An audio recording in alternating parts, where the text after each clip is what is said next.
السلام عليكم ورحمة الله وبركاته.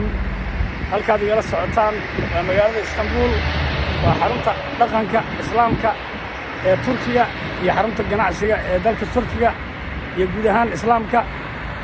dhulkaan saas ugu qurux badan yahay ma sha Allah. dhanka kalena fiiri, dhulka dhirtiisay u hagaajiyeen ee maaragtay ay u ilaalinayaan. waa dad horta xun oo calmaaniyiina waaye, laakiin weli aasartii islaamka waxaa ka hadhay masaajidda, munaaradaha iyo waxaa ka hartay iyo aadaanka, laakiin iyagu dhaqan ma hayaan. waa calmaaniyiin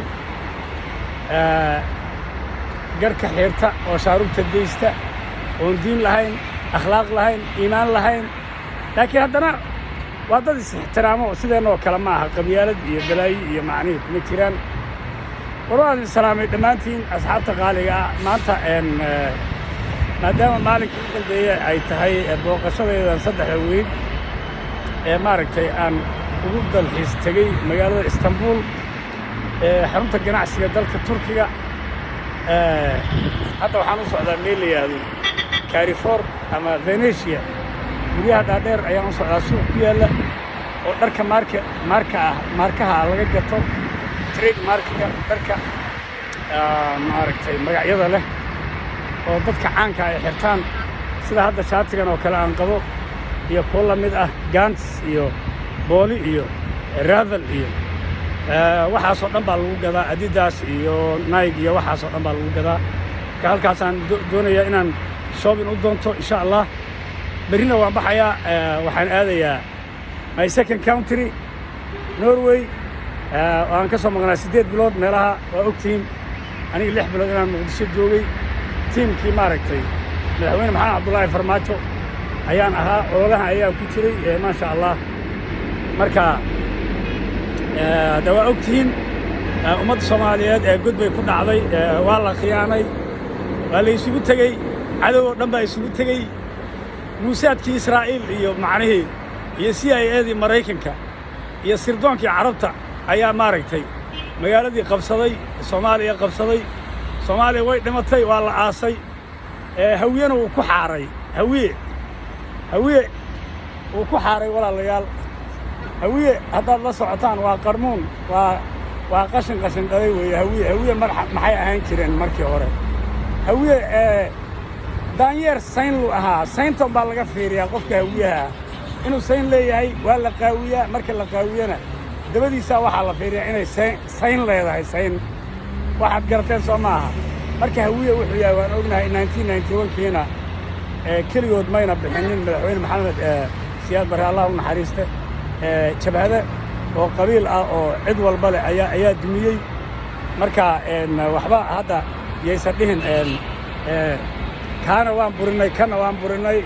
waxaan idiin sheegayaa marka ummadda Soomaaliyeed, horta calankaasaa dadka ummadda Soomaaliyeed ka dhexeeya maanta. calanka iyo ciidda cid sheegan karta ma laha, waa been waaye.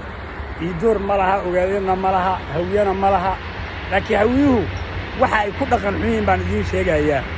hadda maxamed cabdullaahi farmaajo 5 sane uu joogay, annaga taageerayaal baan ahay oo ogtihiin, lacagna nama siin jirin. shaqaalaha rayidka ka mid maana ahayn, ciidamada ka mid maana ahayn. marka waxa waaye iyagu bannaankay ka istaageen, way ooyayeen, way dagaalamayeen. maxaa u dagaalamaysaan? because waxaa u dagaalamaysaan inaad guryahaad xaaraanta ku haysataan ee aad ummadda Soomaaliyeed ka qaadateen 32 sano ka hor inaad xaaraan ku sii haysataan baad rabtaan. waxaa waaye beerihii aad dhacdeen inaad maaragtay xaaraan ku haysataan ayaad rabtaan. waxaad rabtaan maaragtay naagihii aad dhoofinayseen, dabadooda aad gadanayseen inaad gadataan. xasan sheekh maxamuud, xasan xaar walwaalow, you are not my president. anigu waan kuu sheegayaa, axmed nuur sheekh cabdullaahi baa layihahdaa aniga oslaan deganahay. ninkii xininya leh far korkayga saa ha u taabto. carar wakaase. hawiyow maxaa tihiin hawiyow? dumarkiinnana $10 iyo baa lagu gataa. $10, only $10. do you know that? $10 nin hawiye ayaad ka helaysaa. waryaa $10 baan ku siinayaa, naagtaada ii keen. waa qashin. maxamed deere ninkii qabqablaha dagaalkaas oo hawiye ma ahayn ee gabra naagtiisa u geynaya ay lahayd, waryaa muslim miyaada ahayn, maxaad ninka gaalka iigu geynaysaa? marka waa dad wada noocaasa. xasan xaar walwaalow yaad xukumaysaa qashin iyo qashin ku dhalay daacishka shabaabka damuljadiidka korobti maanka yaad maamulaysaa cidaad maamuli karta ma laha adeer dambeenta la isu sheegin hawiye waa qashin waa mooryaan waa tuugo waa criminal gangs waa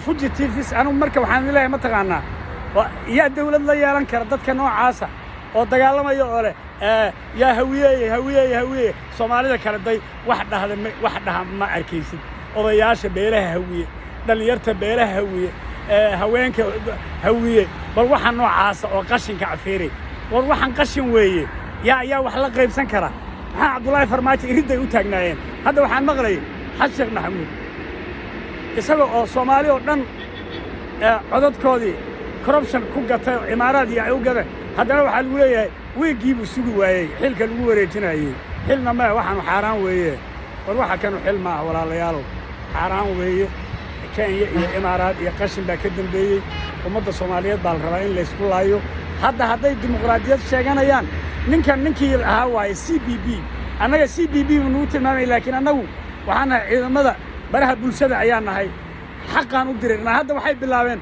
Matt Braydon oo maaragtay dismantling Soomaaliya iyo East Africa ku sameynaya oo burburinaya oo jaajuusa waddanka laga eriyay inay keenaan Jamaal Cusmaankii khaa'inka ahaa oo Axmed Madoobe kabaha u qaaday qashinka ahaa oo Channel 4 u shaqeynayay kiibay hadda keeneen waxay keeneen Xasan Karateen mid leedo oo radio ogaal intuu ka samaystay Canada hawiyaha ku caayi jiray marka hawiyow qashin dhalay inaad tihiin kuwa idin dilaya idin maaragtay gabdhihiina fuulaya xataa maaragtay waad soo dhaweysanaysaan hadda macnee Xasan Xaarwalwaalow adiga haraadigii Tigreega Ethiopia ahayd yaad maamulaysaa wicil ayaa tahay wicil qofku hadduu wicil yahay fiiri abgaal xataa ma sheegto xawaadlu sheegtaa fiiri xawaadla maxaad u qabatay maamulkii waad u diiday inaad u dhisto war maxaa tahay qashin ku dhalay war hawiye anaa wasa nacalla waaridkii ku yaal hawiye qashin dhalay weey xamarna waan ku soo raaxaystay markaan doonna waan ku soo noqonayaa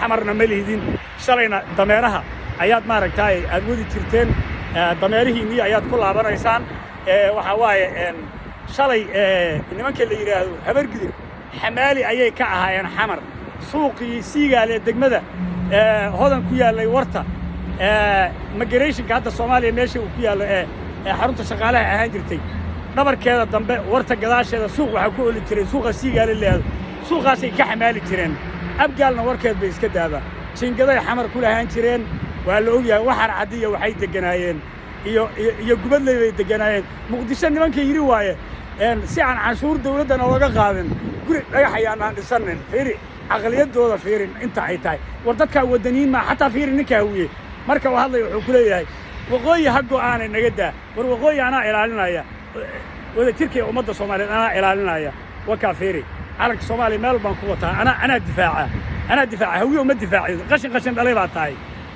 halka feed baan madaxa kala dhacay aabahaaba kab ayaan ku gulay istaagaya adiga aabahaaba naclatullaahi calaykum yuhuud baad asalkiinu ahaydeen dad baan tuu ahoo la yaso oo qarmoon ah oo soo urayaatiin hawiyow maxaa tiin hawiyow war hawiyow waa qashin hawiyow waa dameerkana waa la karbaashaa dameerka marka la karbaasho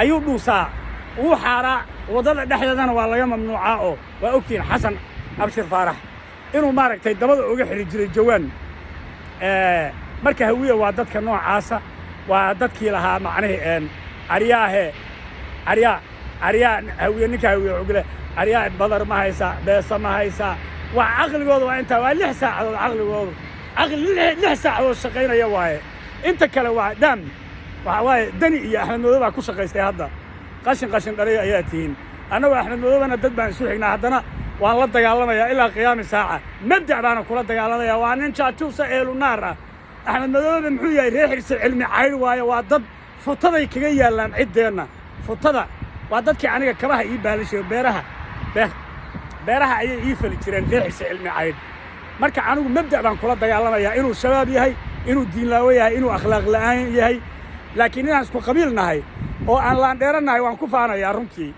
oo cid maaragtay hadda aniga ila hadli karta inaysan jirin haddaan xamar imaado haddaan Kismaayo imaado haddaan anaa dominated ah